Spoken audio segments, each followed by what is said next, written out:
Aman Sehrawat became the youngest Olympic medalist for India when he won a bronze in the men's 57 kg wrestling category.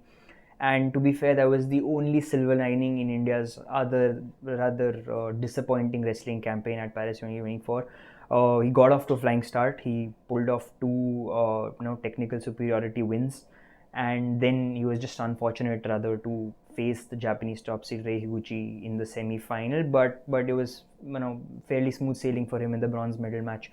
And Aman Sehrawat's medal is particularly important because it came in the 57 kg category where Ravi Kumar Dahiya won the silver in Tokyo, and there was a lot of talk in the build-up. Can he live up to the expectations? He'd beaten Ravi Kumar Dahiya in the selection trials for the Olympic qualifiers, and yeah, I think he passed it with flying colors.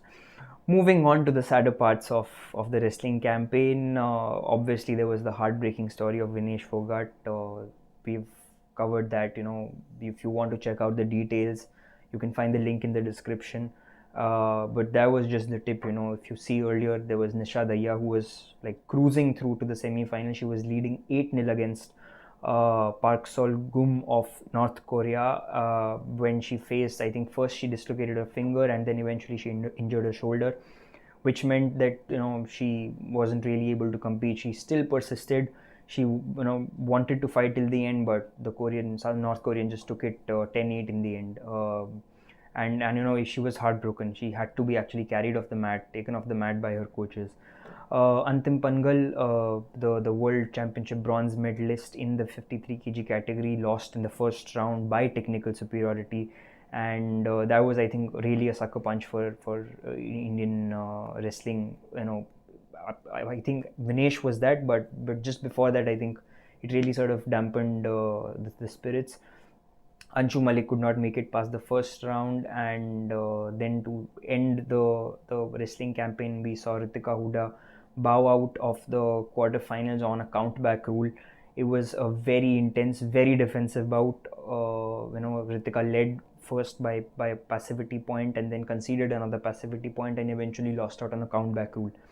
And her opponent Iperi eventually lost in the semi-final to Kennedy Blakes of the United States in the 75 kg women's category, and that meant there was no repechage for Ritika. That was what we saw in wrestling. Boxing was even more heartbreaking. We had Nikhat Zareen and Lovlina Borgohain, who were the reigning world champions coming into the Olympics. More was expected of them, but I think they were undone by a tough draw. Both faced top-seeded Chinese pugilists. Nikhat faced Wu Yu in the round of 16, and Lovlina faced Li Qian in the quarterfinals. Both of them beat the Indians and then eventually went on to win the gold medal. So I think you can't really blame them.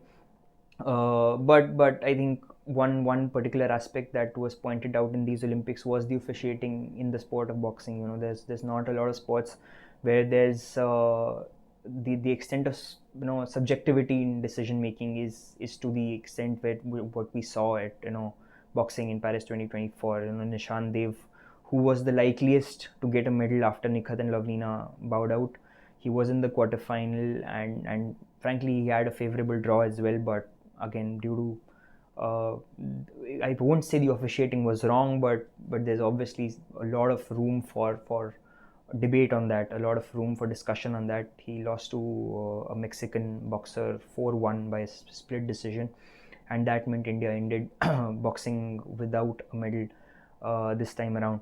Amit Pangal, who's a former world number one in the men's welterweight category, he was a silver medalist in the world championship. He bowed out in the first round, which sort of again continued his unceremonious streak of results carrying on from the Tokyo Olympics.